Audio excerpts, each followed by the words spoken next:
আসসালামু আলাইকুম ওরহমতুল্লাহ। আপনাদের সকলকে স্বাগত জানাই আজকের এই গুরুত্বপূর্ণ পর্বে। আমাদের মনে প্রায় একটা প্রশ্ন উকি দেয়, সবকিছুই যদি সৃষ্টি হয় তবে স্রষ্টাকে অর্থাৎ আল্লাহ তাআলাকে সৃষ্টি করল কে? প্রশ্নটি সহজ, কিন্তু এর উত্তর আমাদের অস্তিত্বের মূল ভিত্তিকেই নড়িয়ে দিতে পারে। আজকের পর্বে আমরা এই প্রশ্নের উত্তর খুঁজে দেখব মহাগ্রন্থ আল কোরআন ও রাসূল সাল্লাল্লাহু আলাইহি ওয়াসাল্লামের হাদিসের আলোকে।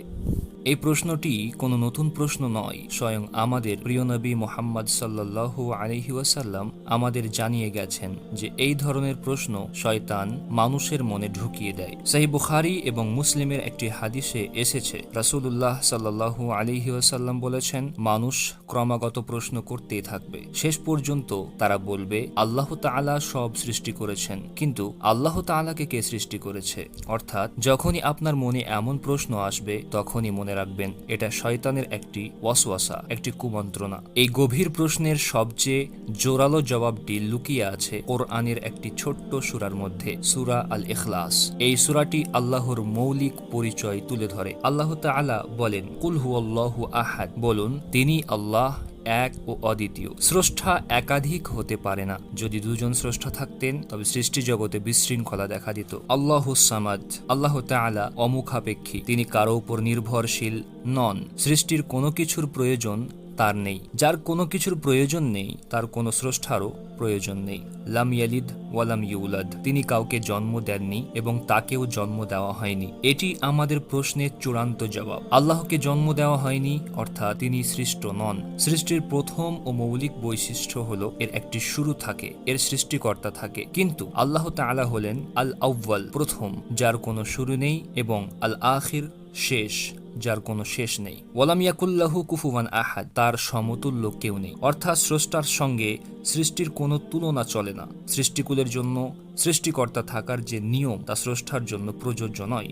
এবার আসুন প্রশ্নটিকে যুক্তি দিয়ে বিচার করি। যদি আমরা ধরে নেই যে আল্লাহর একজন স্রষ্টা আছে, তবে প্রশ্ন আসবে সেই স্রষ্টার স্রষ্টাকে এবং তার স্রষ্টাকে। এভাবে প্রশ্ন চলতেই থাকবে এবং এর কোনোদিন সমাধান হবে না। যুক্তি বলে এ অসীম শৃঙ্খল কোথাও না কোথাও গিয়ে শেষ হতে হবে, আর যেখানে এই শৃঙ্খল শেষ হবে সেই চূড়ান্ত কারণ বা আদি কারণই হলেন আল্লাহ সুবহানাহু ওয়া তাআলা। যিনি সৃষ্টি করেন তিনি স্রষ্টা। যদি কেউ আল্লাহকে সৃষ্টি করে থাকে তবে সেই সৃষ্টিকারী হবেন আসল স্রষ্টা। কিন্তু কোরআন বলে আল্লাহ তাআলা একমাত্র আল খালিক, সৃষ্টিকর্তা। তাই স্রষ্টাকে কেউ সৃষ্টি করতে পারে না, কারণ তিনি সৃষ্টি হলে আর স্রষ্টা থাকে না। এই ধরনের প্রশ্ন যখন মনে তীব্র আকার ধারণ করবে তখন রাসূল সাল্লাল্লাহু আলাইহি ওয়াসাল্লাম আমাদের জন্য চমৎকার দিক নির্দেশনা দিয়েছেন। হাদিসে এসেছে, যখন শয়তান এসে এমন প্রশ্ন করবে তখন যেন সে ব্যক্তি বলে আমানতু বিল্লাহ, আমি আল্লাহর প্রতি বিশ্বাস বা ঈমান আনলাম,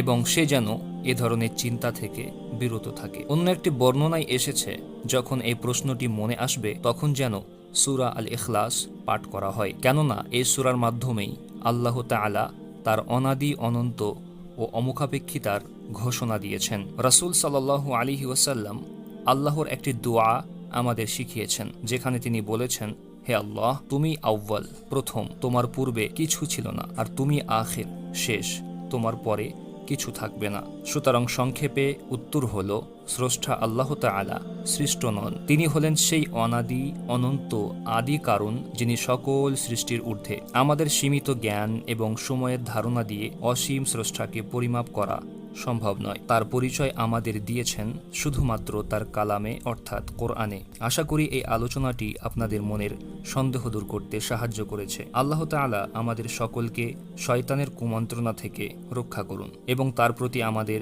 ঈমানকে মজবুত করুন। কমেন্টে আপনার মূল্যবান মতামত জানাতে ভুলবেন না। আসসালামু আলাইকুম ওয়া রাহমাতুল্লাহ।